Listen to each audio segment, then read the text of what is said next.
Consejo Directivo del Colegio de Bioquímicos de Tucumán, a quien saludamos aquí en la mañana de verano en la 12. Leguizamón, ¿cómo le va? Bienvenida, buen día. Buenos días, Eduardo, ¿cómo estás? Bien, el gusto de escucharla. Laura, ¿por qué los bioquímicos aseguran que es una práctica inconveniente el autotest?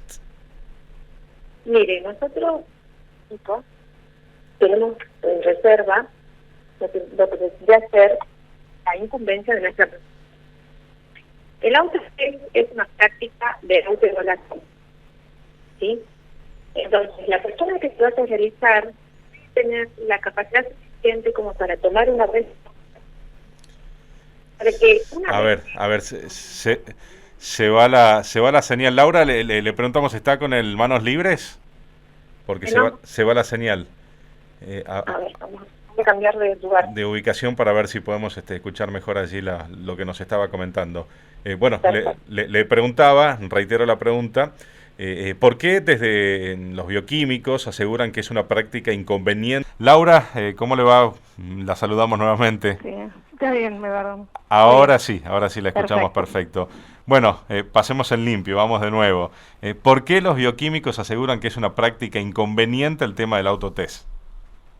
Bueno, en principio decía, le comentaba anteriormente que primero es un test, de acuerdo a lo que dice el fabricante, de origen médico, ¿sí?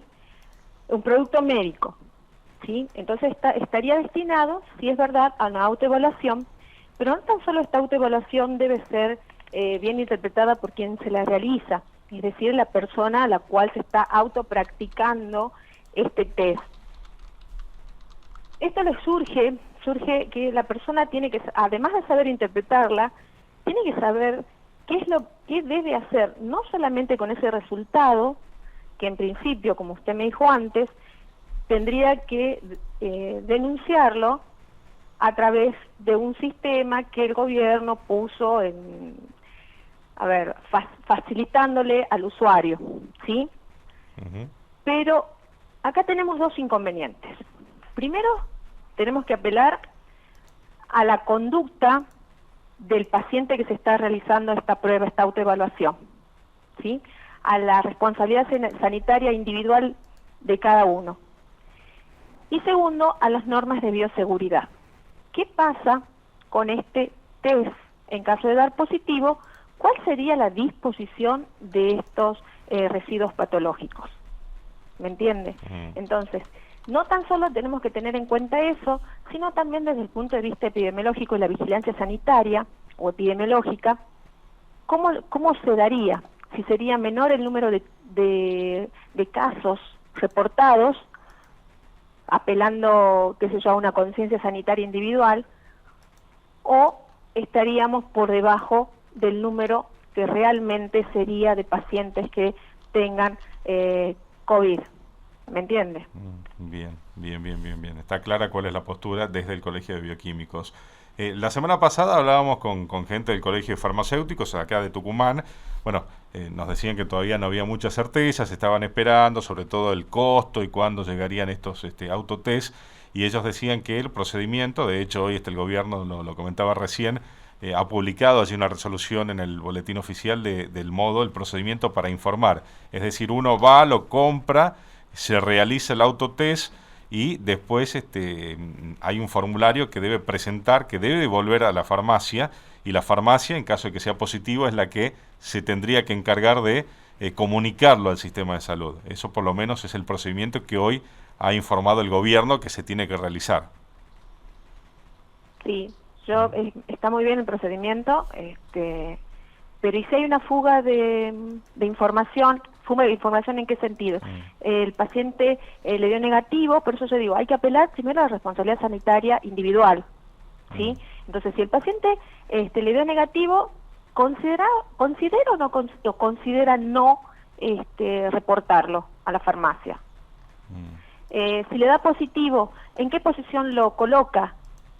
¿Lo estigmatiza? ¿El paciente se asusta? O sea que hay hoy distintas formas. Hay que contener al paciente, hay que decirle, señor, tiene que hacer esto, porque es muy fácil informar a través de la página del CISA, ¿sí? que es la página de vigilancia epidemiológica sanitaria que nosotros tenemos en nuestro país. Bien. Pero, ¿cómo se orienta el paciente? El paciente también necesita ser orientado y saber qué es lo que va a hacer. Hoy por hoy usted tiene un paciente que se hace un test en la parte privada, en laboratorios privados, y de repente tiene que regresar a un médico que lo va a orientar. ¿Sí? Si yo hago un test de autoevaluación, ¿a quién recurro? Entonces, puede utilizar la autoevaluación, y si le da positivo, es como que el paciente dice, ¿y ahora qué hago? O sea, le informa a mi familia nada más, porque es algo que uno responde inmediatamente, sabe si es positivo o no. Pero necesita la contención y también necesita la gestión sanitaria. El paciente tiene que ser orientado. Y me parece que las personas idóneas para hacerlo siempre es el personal de salud. Bien. No tan solo el autotest necesita que la muestra sea una muestra fehaciente, una muestra segura, para poder llegar a tomar tener una determinada carga viral y que sea también fidedigno el resultado. Entonces necesita, desde nuestra postura, necesita el personal capacitado para la toma de muestra. Necesita el personal que pueda orientar y que pueda decirle al paciente qué es a dónde debe recurrir, contener ese paciente y además hacer la denuncia epidemiológica correspondiente, como se lo hace a través de todos los laboratorios que están nucleados y hacen nucleados en nuestro Colegio de Bioquímicos, sí, y que también hacen su denuncia al sistema de vigilancia epidemiológica del país, ¿sí? Al CISA. Bien, ayer, por ejemplo, desde el Colegio de Bioquímicos de Mendoza, advirtieron que los autotest tienen un 44% de probabilidades de dar falsos negativos. Bien.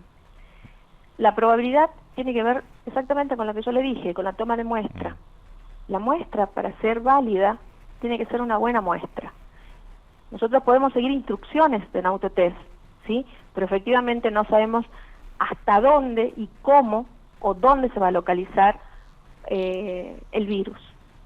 Entonces, imagínese usted que nosotros estamos haciendo hisopados nasales y se hacen hisopados nasofaríngeos. Entonces, el paciente común no puede entender hasta dónde es nasal y hasta dónde puede ser nasofaríngeo. O sea que necesita de la idoneidad de un profesional de la salud. Bien, perfecto. Sí, escuchando atentamente su postura es, a ver, uno entiende que las intenciones del gobierno, obviamente, con la habilitación de estos autotest son buenas, es, a ver, intentar descomprimirlos, ¿no?, de testeo, pero es una herramienta que quizás mal utilizada le puede llegar a jugar en contra al propio gobierno y al propio sistema de salud, ¿no?, en el marco de esta pandemia. Mire, tomemos un ejemplo. Nosotros estamos hoy a 11 de enero. Sí. Los casos, usted ha visto cómo han ascendido. Sí, sí. ¿Sí? No tan solo se publican los casos que se toman a nivel público, sino también los que se toman en los laboratorios privados. ¿Sí? Los casos ascienden día a día. Nosotros, el gobierno ha aprobado, en su calidad de descomprimir el sistema de salud, ¿sí? Puede ser un acto certero. Pero ¿qué pasaría en 5 días si nosotros se hace la venta masiva?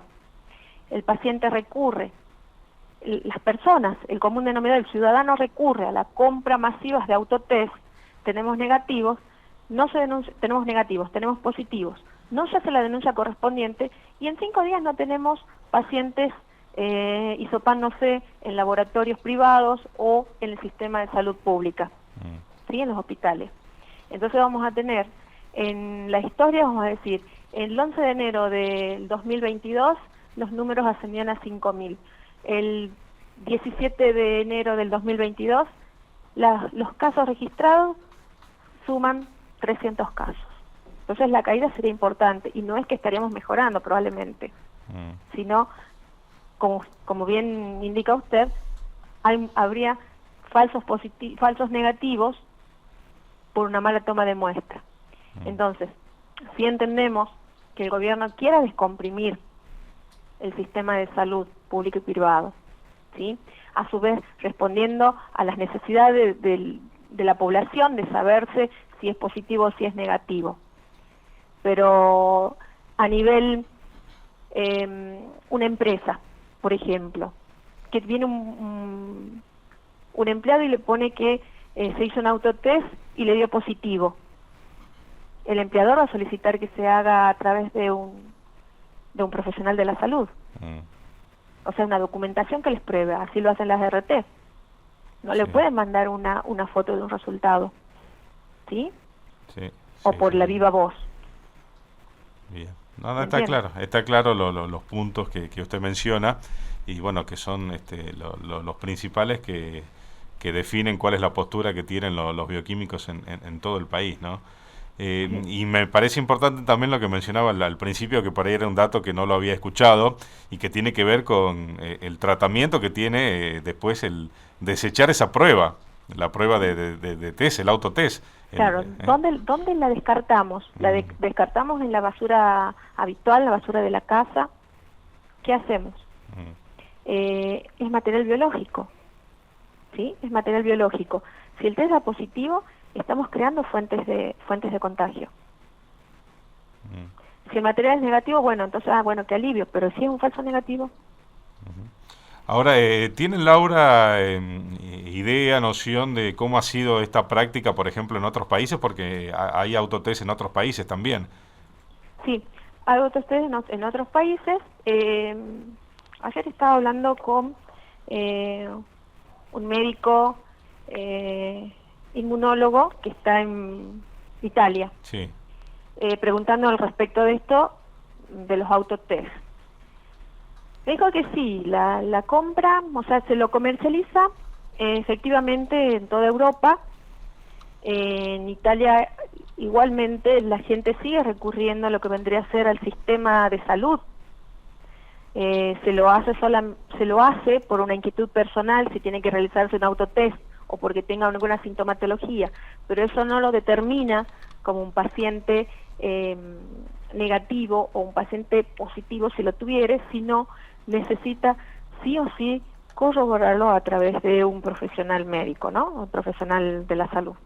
Eso es lo que me decía. Así que él pensaba que nosotros acá en la Argentina íbamos a tener exactamente la misma dinámica, que no iba a ser, que al principio podría ser es muy novedoso, Sí. Que podemos se puede llegar a comprar dependiendo también de los costos. La venta puede ser masiva o no. En otros países la verdad que es masivo porque el costo es accesible, evidentemente, para quienes lo realizan, teniendo en cuenta que también que la salud es muy cara en otros países distinto a lo que es la Argentina, ¿no? Seguro. Entonces, no existe la demanda tan excesiva en farmacias. Bien. Como comprarse no sé, qué sé yo, un ibuprofeno, una cosa así, ¿no? Claro, otro medicamento. ¿Cómo vienen trabajando, Laura, en los laboratorios bioquímicos aquí en Tucumán durante toda esta pandemia y sobre todo en estas últimas semanas con un aumento importante de contagios en donde estimamos que hay una alta demanda, ¿no?